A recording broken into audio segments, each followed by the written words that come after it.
নমস্কার, টিভি9 বাংলায় আপনাদের সবাইকে স্বাগত জানাই। আপনাদের সঙ্গে রয়েছি আমি চয়নিকা। সুপ্রিম কোর্টে 26,000 চাকরি বাতিল মামলার শুনানি শুরু। যোগ্য অযোগ্য পৃথকীকরণ সম্ভব নয়, সওয়াল বঞ্চিত চাকরিজীবীদের আইনজীবীর। এসএসসি বারবার বলেছে তারা যোগ্য অযোগ্য আলাদা করতে পারছে না। এসএসসি রাজ্য সরকার কোনো সদুত্তর দিতে পারেনি। যোগ্য অযোগ্যদের সংখ্যা কত তাও বলতে পারেনি। সওয়াল বঞ্চিত চাকরি প্রার্থীদের আইনজীবী। সুপ্রিম কোর্টে 26,000 চাকরি বাতিল মামলার শুনানি শেষ হয়েছে। যোগ্য অযোগ্য পৃথকীকরণ সম্ভব নয়, সওয়াল বঞ্চিত চাকরিজীবীদের আইনজীবী। এসএসসি বারবার বলেছে তারা যোগ্য অযোগ্য আলাদা করতে পারছে না।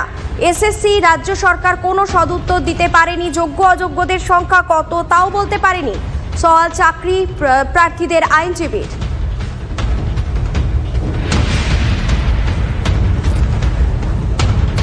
আমাদের দুই প্রতিনিধি জ্যোতির্ময় কর্মকার এবং সুমন মহাপাত্র রয়েছেন। আমি প্রথমেই জ্যোতির্ময়ের কাছে যাব। জ্যোতির্ময়, আজ কি হলো কোর্টে? আজ কি হলো?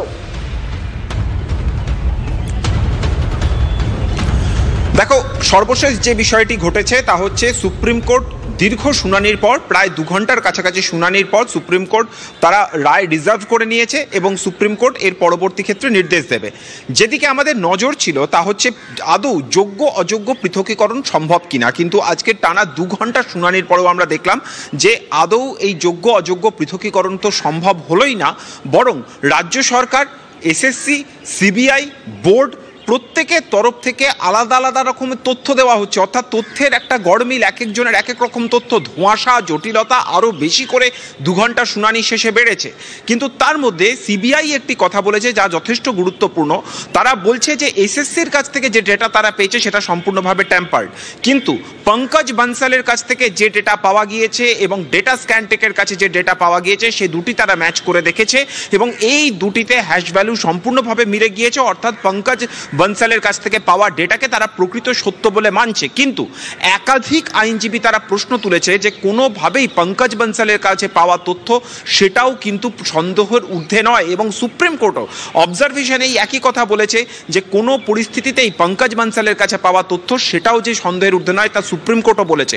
ফলত সব পক্ষের বক্তব্য শোনা হয়েছে। এর আগে বিকাশ ভট্টাচার্য তিনি যে আবেদন করেছেন যে এই মুহূর্তে দাঁড়িয়ে যেভাবে জটিলতার জায়গা তৈরি হয়েছে তাতে নতুন করে পরীক্ষা নেওয়া এবং যাদের বয়সের ঊর্ধ্বসীমা পেরিয়ে গিয়েছে তাদের ক্ষেত্রে রিল্যাক্সেশন দেওয়া ছাড়া আর কোনো পথ খোলা নেই। এবং একজন আইনজীবী এমন দাবিও করেছেন যে যতক্ষণ পর্যন্ত না এই ঘটনার সঙ্গে যারা যুক্ত দোষী তাদের ট্রায়াল শেষ হচ্ছে ততক্ষণ পর্যন্ত এর দুর্নীতির ব্যাপকতা কতটা তা স্পষ্ট হবে না। ফলত সেক্ষেত্রে ট্রায়াল শেষ করার পরে রায় দেওয়া হয়। যদি না পারলে সমস্যার সমাধান এভাবে হবে না। তুমি আমাদের সঙ্গে থাকো। আইনজীবীরা কি বলছেন আপনাদের শোনাই। বানসালের ডেটাটা সিবিআই পেয়েছে তাদের ইনভেস্টিগেশনে, তাদের কাছে সেটা প্রকৃত, কিন্তু ওয়াইড স্প্রেড ইলিগ্যালিটিস কত পরিমাণে হয়েছে সেটা তো এখনও অবধি ক্লিয়ারলি ধরা যায়নি। এই যে ব্ল্যাঙ্ক ওএমআর যেগুলো বেরিয়েছে, এই ব্ল্যাঙ্ক ওএমআরগুলো কী করে হলো এটা তো একটা সবথেকে বড় প্রশ্ন। যখন ব্ল্যাঙ্ক ওএমআর বেরিয়েছে তার মানে এটা ধরে নিতে হয় যে অনেকে আছে ওএমআরটা পরে ফিল আপ করে দেবে, সেই জন্য ব্ল্যাঙ্ক ওএমআরগুলো বেরিয়েছে।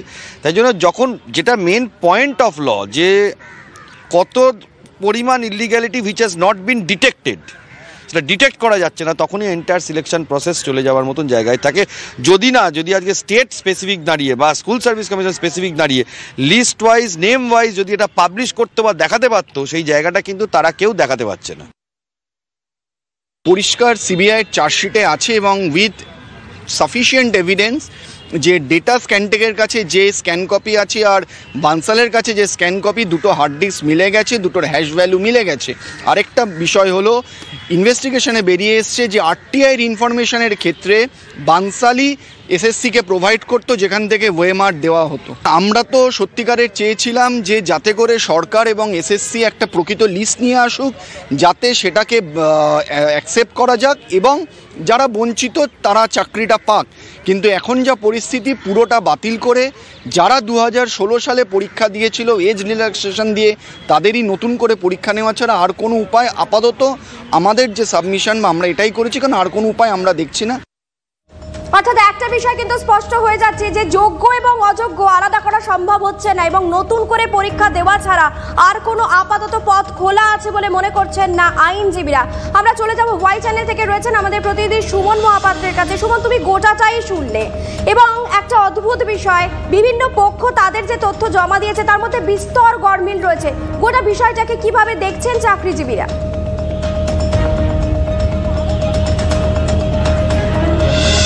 বঞ্চিত চাকরি প্রার্থীদের একাংশ দাবি করেছেন তাদের আইনজীবী মারফত যে এই প্যানেল বাতিল করা ছাড়া আর কোনো পথ খোলা নেই। তবে সিবিআই কিন্তু পরিষ্কারভাবে জানাচ্ছে যে পঙ্কজ বানসালের কাছ থেকে তারা যে ডেটা কালেক্ট করেছে সেই ডেটা 65B-তে অ্যাডমিসেবল অর্থাৎ গ্রহণযোগ্য প্রমাণ করা যাবে। তাহলে সেই ডেটার ভিত্তিতে কেন সেগ্রিগেশন হবে না?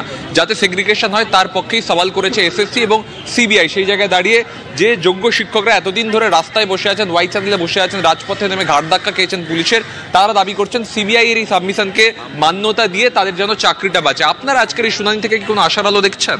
অবশ্যই আমরা তো পুরোপুরি আশার আলো দেখছি, কারণ সিবিআই যেটা আমরা বহু প্রতীক্ষিত সেটা সিবিআই সাবমিশন সেটা আজকে হয়েছে এবং সেখানে সিবিআই ক্লিয়ারলি বলে দিয়েছে যে তারা যে ডেটাটা কালেক্ট করেছিল সেই ডেটাটাই অথেন্টিক এবং হ্যাজ ভ্যালু ম্যাচ করেছে।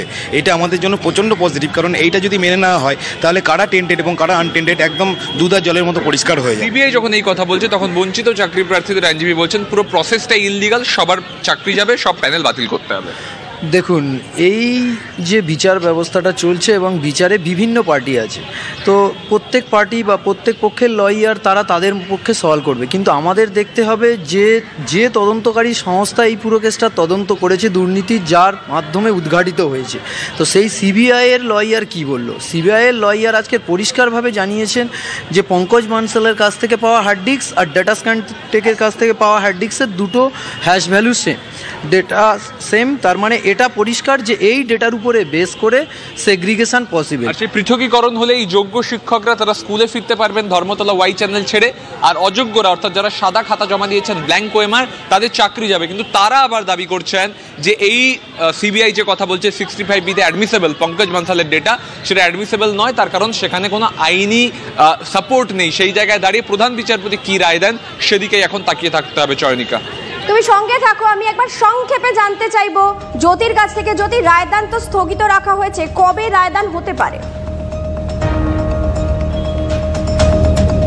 দেখো, সেই বিষয়টি প্রধান বিচারপতি তিনি ঠিক করবেন, তার কারণ এই সাবমিশনের পরেও কিন্তু রিটেন সাবমিশন এখনো হবে এবং যা বক্তব্য প্রত্যেকের পক্ষ থেকে এলো সেই পুরো বিষয়টি প্রধান বিচারপতির বেঞ্চ তারা খতিয়ে দেখবেন এবং কবে ডেট দেওয়া হবে অর্থাৎ অর্ডারের ডেট কবে দেওয়া হবে সেটা সম্পূর্ণভাবে প্রধান বিচারপতির প্রেরোগেটিভ, কোনো ডেট জানানো হয়নি। আমাদের নজর থাকছে, তবে আইনজীবীরা আশা করছেন যে অত্যন্ত দ্রুত প্রধান বিচারপতির নেতৃত্বাধীন বেঞ্চ এই 26,000 চাকরি বাতিলের মামলার শুনানি শেষ করেছেন, তারা রায় রিজার্ভ করেছেন এবং যত দ্রুত সম্ভব তারা তার রায় ঘোষণা করবে। আমাদেরও সেদিকে নজর থাকবে। আমার দুই প্রতিনিধি, আমার দুই সহকর্মী নয়াদিল্লি থেকে ছিলেন জ্যোতির্ময় কর্মকার, তোমাকে ধন্যবাদ জানাই, এবং ওয়াই চ্যানেল থেকে ছিলেন আমার অপর প্রতিনিধি এবং সহকর্মী সুমন মহাপাত্র, তোমাকেও ধন্যবাদ জানাই।